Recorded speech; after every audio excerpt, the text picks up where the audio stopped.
Peringatan, animasi ini dibuat dengan tujuan sharing pengalaman pribadi sang pengirim cerita. Dimohon untuk menghargai cerita tanpa menyudutkan beberapa pihak. Selamat menikmati. Hey, kenalin. Gue Kevin. Gue yakin kalian tuh butuh asupan horor ya kan? Kali ini gue bakal berbagi pengalaman horor yang gue alamin dan teman-teman gue waktu liburan kemarin. So, this is it. Akhir tahun atau lebih tepatnya memasuki pertengahan Desember 2022, setelah selesai ulangan, gue punya planning buat ngecamp di Rano Regulo di daerah Lumajang. Tapi karena kondisi Gunung Semeru yang baru aja erupsi, kita coba cari alternatif lain. Terus terbesitlah di pikiran gue buat ngecamp di salah satu pantai di daerah Taman Nasional Meru Betiri. Nama pantainya itu Pantai Nanggelan. Setelah ngasih tahu trek perjalanan dan indahnya Pantai Nanggelan, teman-teman gue setuju buat ngecamp di sana. Singkat cerita, setelah beres semua persiapannya, gue ngumpul di kosan temen gue dulu. Di sini ada kelima teman dekat gue. Ada Noval, Najih, Riko, Nanda, dan Juhdi. Terus jam 3 sorenya kita berangkat ke pantai naik motor. Perjalanan ke pantai itu kurang lebih 40 km. Semua berjalan normal, hampir nggak ada hambatan sama sekali. Ketika udah sampai di wilayah Taman Nasional Meru Betiri, kita berhenti di Indomart terakhir. Ya, standar lah. Di sini kita nyetok jajanan sama minuman buat konsumsi nanti di pantai. Kebetulan udah jam 4 sore, jadi menurut gue ini udah kesorean. So, gue minta teman-teman gue buat ngebut bawa motornya. Gue udah ngingetin ke teman-teman gue buat jaga omongan dan sikap selama di lokasi. Setelah melanjutkan perjalanan, kini jalanannya udah mulai jelek. Banyak jalan berlubang dan banyak lumpur yang bikin kita berasa ikut kompetisi off-road. FYI, sepanjang perjalanan ini hanya ada perkebunan karet dan jarang sekali ada rumah penduduk. Setelah melewati perkebunan karet, kita memasuki hutan jati. Nah, di sini kita ketemu penduduk sekitar. Beliau nanya ke kita, apa kalian mau pergi ke pantai?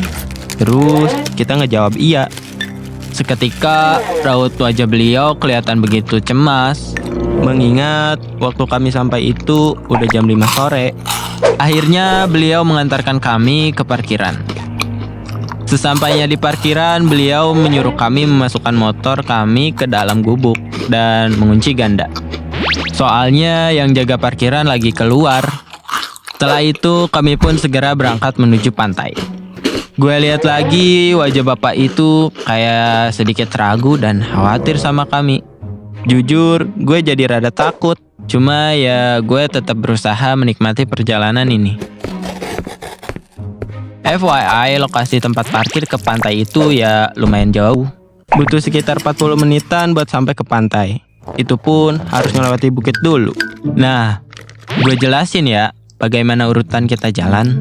Gue sendiri ada di barisan depan sebagai leader sekaligus navigator karena gue yang paling paham soal jalur menuju pantai. Teman-teman gue aja sampai manggil gue si paling paham. Hehe. Sementara di belakang gue ada Najih, Juhdi, Nanda, Riko, dan Noval. Langit jelas semakin gelap. Nah, bodohnya kita lupa bawa senter. Kebetulan yang bawa senter cuma si Juhdi doang. Jadi terpaksa kita pakai flash HP yang cahayanya nggak seterang itu. Di sini hal aneh pun mulai terjadi. Baru aja naik tanjakan pertama, tiba-tiba gue ngedenger suara benda jatuh. Gue pikir itu buah kelapa. Tapi karena sedikit curiga, gue nyuruh teman-teman gue buat nyenter daerah sekitar. Dan ternyata nggak ada apa-apa woi. Mungkin gue yang salah dengar. Kita gas lanjut jalan lagi. Kalau boleh jujur, gue gedek banget sama Nanda. Omongannya itu loh, gak bisa dijaga. Udah ditegur, masih aja ngomong yang ngalor ngidul.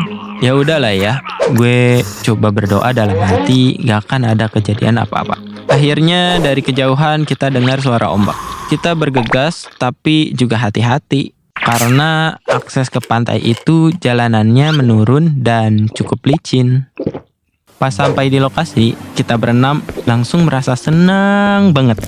Tapi di sisi lain ternyata cuma kita berenam aja yang ngecamp di sini. Jadi sepanjang mata memandang ya cuma ada hamparan pasir dan air laut aja. Gak ada kehidupan sama sekali. Oh iya, kita pasang 2 tenda. Tenda 1 diisi oleh Juhdi, Naufal, dan Riko. Sedangkan tenda 2 diisi sama gue, Nanda, dan Najih. Setelah tenda beres dipasang, gue lihat jam. Ternyata udah jam 7:30 malam cuy. Dan di sini mulai muncul gangguan. Gue tiba-tiba nyium bau bunga. Baunya wangi banget, tapi bukan kayak molto ya. Hehe. Gue sih diem aja ya, karena teman-teman gue juga nggak ada yang nyium aroma bunga itu.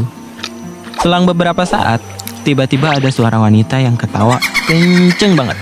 Sialnya, gue ngerasa itu deket banget sama tenda. Cuma pas gue tengok sekeliling, gak ada apa-apa cuy. Bahkan teman-teman gue juga gak ada yang denger. Oke. Gue berusaha tenang. Kita nyantai ditemani hangatnya api unggun. Kami duduk-duduk santai sambil bercerita percintaan di kampus. Di sini tiba-tiba gue nyium bau wangi lagi. Waduh, apaan nih?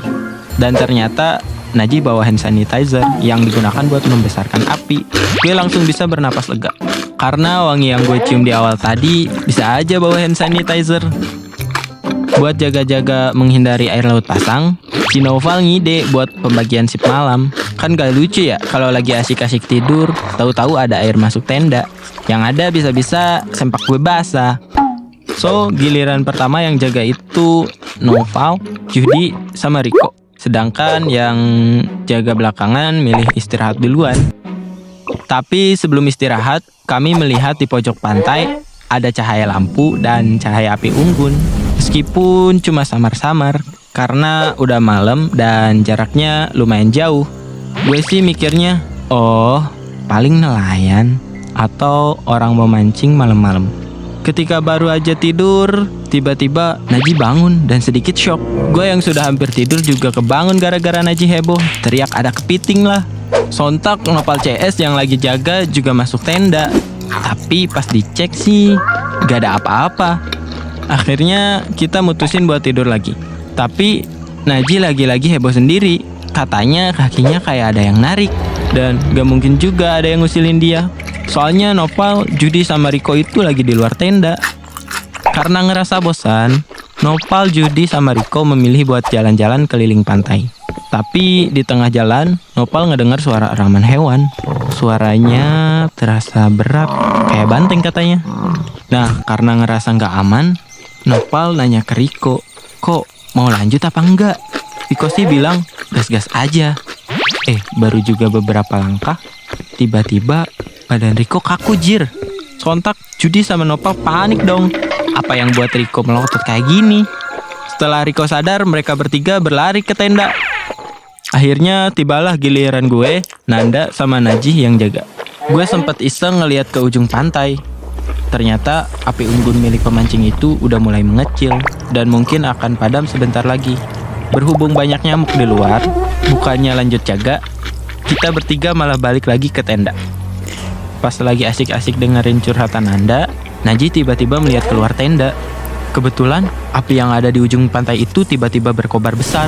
Itu nggak logis banget kalau itu api unggun normal. Sontak gue coba tutup tendanya dan nyuruh teman-teman gue buat tidur aja. Lalu jam 4 subuhnya gue kebangun.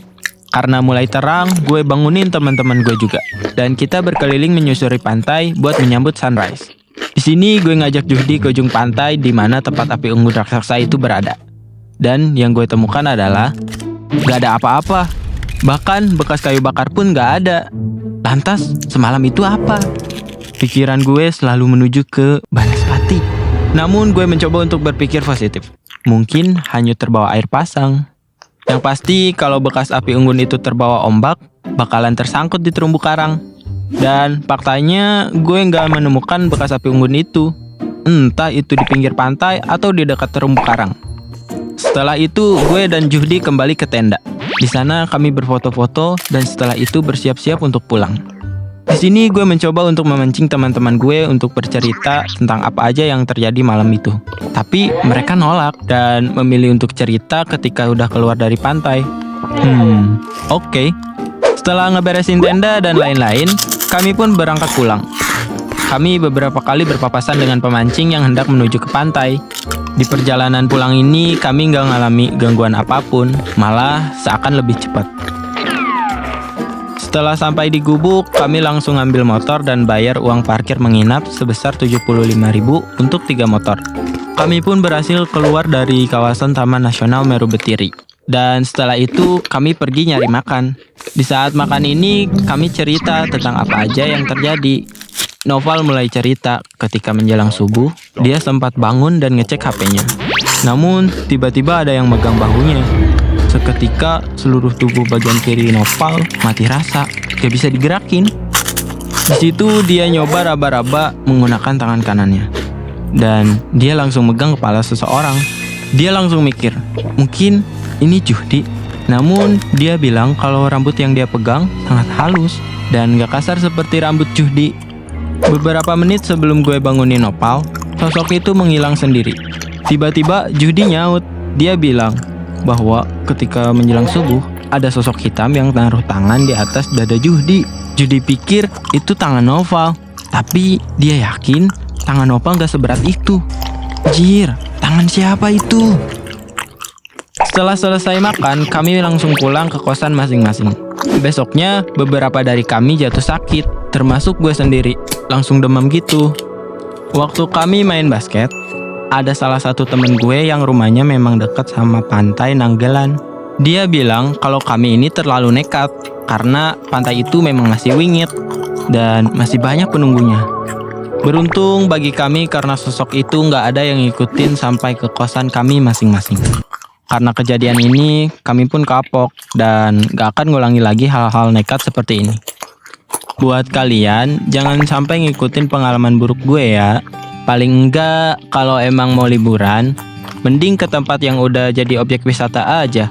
Jangan macem-macem sama alam liar yang masih jarang terjamah. Minimal, jaga sikap dan ucapan.